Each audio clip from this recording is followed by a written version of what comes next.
अभी हाल ही में मुरैना जिले में हुआ पारिवारिक हत्याकांड लोगों के साथ साथ मीडिया में भी चर्चा का विषय बना हुआ है। और ये हत्याकांड इतना बड़ा है जिसने सरकार की सुरक्षा व्यवस्था पर कई सवाल खड़े कर दिए हैं। एक ऐसी सोची समझी साजिश जिसे सुनने के बाद आप भी हैरान हो जाएंगे। नमस्कार, मैं हूं आपके साथ अंजलि त्यागी और आप देख रहे हैं देश न्यूज। आज का हमारा प्रोग्राम है एक ऐसी साजिश के खिलाफ जिसे 10 साल बाद अंजाम दिया गया, साथ ही ऐसा बदला जिसने समाज के लोगों में हलचल मचा दी। साल 2013, महीना अक्टूबर का। मुरैना जिले की पोरसा तहसील में आसन नदी के किनारे बसा है लेपा गांव। गांव में दान की जमीन पर एक सरकारी स्कूल भवन बन रहा था। जिस जमीन पर स्कूल भवन बनना था उस पर गांव के लोग कचरा डालते थे। वहीं इसी जमीन के पास रंजीत सिंह पुत्र मुन्नी सिंह तोमर और सोवरन पुत्र मुंशी सिंह तोमर का परिवार रहता था। दोनों एक ही कुटुंब के हैं। एक दिन परिवार की महिलाओं के बीच यहाँ कचरा डालने को लेकर विवाद हो गया। देखते ही देखते विवाद इतना बढ़ गया कि गांव वालों की भीड़ भी जुट गई। लोगों ने समझाया लेकिन कुछ नहीं हुआ। इस बीच मुंशी सिंह के परिवार के लोगों ने मुन्नी सिंह के परिवार की महिलाओं के साथ मारपीट कर दी। मुन्नी सिंह के परिवार के सोबरन सिंह, वीर सिंह, वीरवान सिंह और धीर सिंह ने भी मुंशी सिंह के परिवार की महिलाओं को पीटना शुरू कर दिया। मुन्नी सिंह के बेटे रंजीत सिंह को विवाद का पता चला तो वे दौड़कर घर गया और रंजीत गुस्से में था, इसलिए गांव वालों ने अनहोनी के डर से उसके अंदर जाते ही घर के दरवाजे की कुंडी लगा दी। बाहर से लोग रंजीत सिंह तोमर को समझाने लगे कि विवाद बढ़ने से फायदा नहीं है, लेकिन रंजीत सिंह के सिर पर खून सवार था। वहीं उसने बंदूक उठाई और घर के पीछे की दीवार को फांदकर बाहर निकल आया। बाहर आते ही कहने लगा कि औरतों पर क्यों हाथ उठाते हो, दम है तो बाहर आओ। ये कहकर रंजीत ने दूसरे पक्ष को ललकारा और फायर कर दिया। पहली गोली मुंशी के बेटे सोवरन सिंह को लगी, वहीं सोवरन की मौके पर ही मौत हो गई। वारदात रंजीत सिंह तोमर के दरवाजे पर ही हुई। वहीं दूसरी गोली मुंशी के दूसरे बेटे वीरवान सिंह को लगी। सोवरन का बेटा राधेश्याम सिंह तोमर भी इस घटना में घायल हो गया। राधेश्याम सिंह असम राइफल में काम करता था। इसी गांव में भिड़ोसा का एक व्यक्ति निमंत्रण देने आया था। रंजीत की बंदूक से निकली गोली उसे भी लग गई, वह भी घायल हो गया। वहीं वारदात के बाद रंजीत सिंह तोमर परिवार को लेकर गांव से भाग गया। दो बेटों की हत्या के बाद मुंशी सिंह के परिवार वालों ने रंजीत के घर में लूटपाट की। वहीं करीब 100 बीघा जमीन पर कब्जा कर लिया और मुंशी सिंह के परिवार ने हत्या के मामले में रंजीत सिंह के साथ परिवार के गजेंद्र सिंह तोमर का नाम भी लिखवा दिया। इसमें गजेंद्र के साथ उनके बेटे वीरेंद्र को भी आरोपी बनाया गया। मामले में रंजीत सिंह तोमर, गजेंद्र सिंह और वीरेंद्र सिंह पर भी केस चला। वहीं 2013 में हुई हत्या में गजेंद्र और उनके बेटे वीरेंद्र का नाम आने को लेकर घरानों ने दबी जुबान से कहा कि मुंशी के परिवार ने इन्हें यानी गजेंद्र को बेवजह फंसाया था, क्योंकि उस दिन ये लोग मौके पर ही नहीं थे। वहीं फिर भी पिता पुत्र का नाम केस में लिखवा दिया गया। डबल मर्डर के नाम आने के बाद गजेंद्र ने कई बार प्रयास किया कि उनका नाम केस से हट जाए, लेकिन ऐसा नहीं हुआ। वहीं कोर्ट ने तीनों को जमानत दे दी। मुख्य आरोपी रंजीत अभी भी जमानत पर बाहर है। जमानत के बाद 2013 में हुई 2 हत्या का आरोपी रंजीत सिंह अपने परिवार के साथ भिंड में रहने लगा।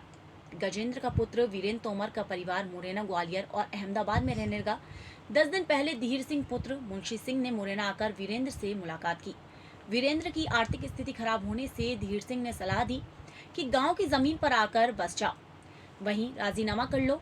गजेंद्र तोमर का परिवार 10 साल से लेपा गांव से बाहर था। शुक्रवार सुबह परिवार के सभी सदस्य लोडिंग गाड़ी से गांव पहुंचे। वह अपने घर में गृह प्रवेश की तैयारी कर रहे थे। उन्होंने दरवाजे पर नारियल फोड़े, तभी ये विवाद हो गया। गांव के लोगों ने बताया कि गजेंद्र तोमर की नातिन की शादी 20 मई को होनी है। आरोपी पक्ष से राजीनामा और गांव के लोगों के आश्वासन के बाद गजेंद्र नातिन की शादी करने के लिए लेपा गांव पहुंचा था। कुछ ही दिन पहले पड़ोसी गांव कोथर के रहने वाले नरेंद्र सिंह नाम के युवक के घर पर धीर सिंह और वीरेंद्र सिंह का 10 लाख रुपए में राजीनामा हो गया था। राजीनामा में लिखा गया कि 2013 में हुई हत्या में आप लोग नहीं थे, हमारे दोनों गवाह कोर्ट में आपके पक्ष में बयान दे देंगे। धीर सिंह ने कहा कि आप गांव आ जाओ और रहने लगो। शुक्रवार सुबह का वक्त था, करीब 9 बजे थे। गजेंद्र और वीरेंद्र पहले कोथर पहुंचे। वहां से नरेंद्र सिंह और अन्य रिश्तेदारों को लेकर लेपा गांव पहुंचे।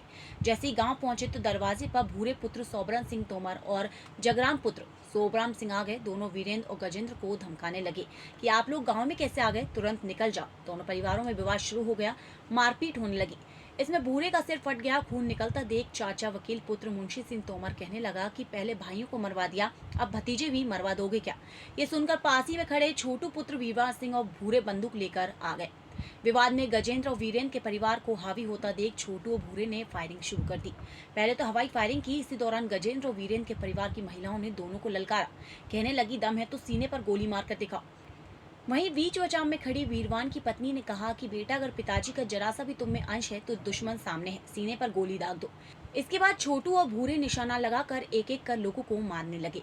गोलीकांड में गजेंद्र सिंह तोमर 65, उसके 2 बेटे संजू सिंह तोमर 40, सत्यप्रकाश तोमर 36 और 3 बहुएं बबली पत्नी नरेंद्र सिंह, मधु पत्नी सुनील सिंह, केश कुमारी पत्नी वीरेंद्र सिंह की मौत हो गई। 2 बेटे वीरेंद्र तोमर, नरेंद्र तोमर और परिवार का विनोद तोमर घायल हो गए। हत्याकांड में स्वयं धीर सिंह तोमर, उनके दोनों बेटे श्याम सिंह व सोनू तोमर, उनके पूर्व में दिवंगत सोबरन सिंह तोमर के लड़के भूपेंद्र सिंह व बलराम सिंह तोमर के नाम मुख्य रूप से शामिल बताए जा रहे हैं।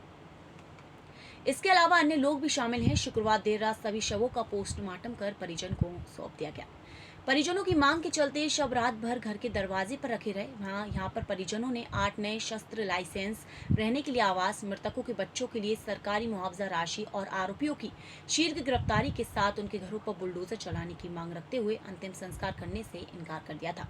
वहीं एसपी ने परिजनों की मांग स्वीकार करते हुए 5 नए शस्त्र लाइसेंस देने के साथ ही मृतकों के परिजनों को सरकारी आवास, बीपीएल कार्ड तथा सुरक्षा के लिए गार्ड मुहैया कराने का आश्वासन दिया। एसपी के आश्वासन के बाद परिजन अंतिम संस्कार के लिए राजी हुए। इसके बाद दोपहर को एक साथ 6 अर्थी दरवाजे से उठी तो लोगों का कलेजा दहल गया। अर्थी के पीछे लोगों का हुजूम चल रहा था। पुलिस की सुरक्षा में आसान नदी के किनारे अंतिम संस्कार किया गया था, जिसने भी ये मंजर देखा उसका दिल बैठ गया। अर्थी के पीछे चल रहे लोगों की आंखों में आंसू थमने का नाम नहीं ले रहे थे। वहीं पूरा गांव गमगीन था। बदला लेने की प्रवृत्ति ने न सिर्फ खुद की जिंदगी बर्बाद कर दी बल्कि कई और लोगों को भी मौत के घाट उतार दिया। इन सब से बस एक ही बात निकलकर सामने आती है कि बदला लेना किसी भी चीज का हल नहीं है। फिलहाल प्रोग्राम में बस इतना ही। देखते रहिए देश न्यूज। नमस्कार।